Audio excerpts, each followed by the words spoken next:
Durante milhões de anos, o mundo pertenceu a criaturas imensas, mas nem sempre o verdadeiro domínio vinha do maior corpo. Às vezes, o animal que controlava a cena era justamente aquele que parecia pequeno demais para merecer medo.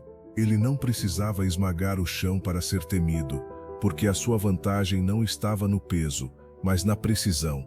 No mundo de gigantes lentos, velocidade, equilíbrio e cálculo podiam valer mais do que toneladas de força. É aqui que entra o verdadeiro protagonista desta história, um caçador desenhado para atacar no instante certo. O seu corpo não impressionava pela massa, mas cada parte parecia construída para transformar movimento em vantagem. A cabeça erguia-se pouco, como se a criatura estivesse sempre a medir distâncias antes de decidir viver ou matar. As patas traseiras guardavam a energia do salto, mas era numa única garra que o medo ganhava forma.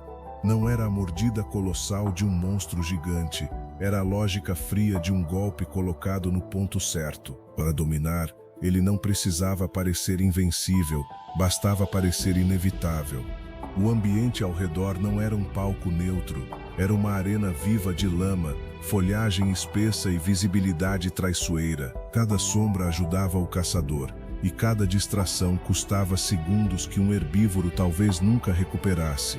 No início, tudo parece lento, quase contemplativo, mas esse é exatamente o tipo de erro que mata, porque este predador não anunciava presença, ele convertia silêncio em emboscada. A sua grande arma talvez nem fosse a garra, mas a combinação rara entre impulso, equilíbrio e timing. Quando finalmente avançava, o mundo deixava de parecer pré-histórico e começava a parecer brutalmente moderno. Não havia exagero teatral, havia eficiência, a espécie de violência que existe apenas para funcionar.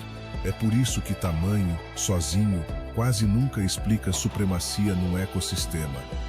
Os maiores ocupavam espaço, mas os mais eficientes controlavam decisões, rotas e margens de erro. Bastava a possibilidade de ataque para alterar o comportamento de tudo o que respirava ao redor. E esse talvez seja o verdadeiro significado de dominar, não ocupar tudo, mas mudar tudo com a própria presença. Agora vem a virada mais interessante, porque o medo que ele causava era maior do que o seu próprio corpo. Um animal assim não precisava vencer todos os confrontos, só precisava escolher os confrontos certos. E escolher bem no mundo antigo era muitas vezes a diferença entre comer e desaparecer. Talvez seja por isso que a imagem do predador perfeito quase nunca seja a do predador mais pesado. O corpo leve permitia mudanças rápidas, curvas agressivas e correções instantâneas durante a perseguição. A cauda funcionava como uma assinatura de equilíbrio, como se cada viragem já tivesse sido prevista antes. E a cada passo, ficava claro que força pura é apenas uma das muitas formas de poder. Há algo quase desconfortável em perceber que a natureza respeita mais a função do que a imponência. Porque o que parecia menor talvez fosse, na prática, muito mais completo. Ele não carregava excesso, não desperdiçava energia e não dependia de sorte para ser eficaz. E quando o ataque falhava, o mundo não acabava, porque a agilidade também significa poder tentar de novo.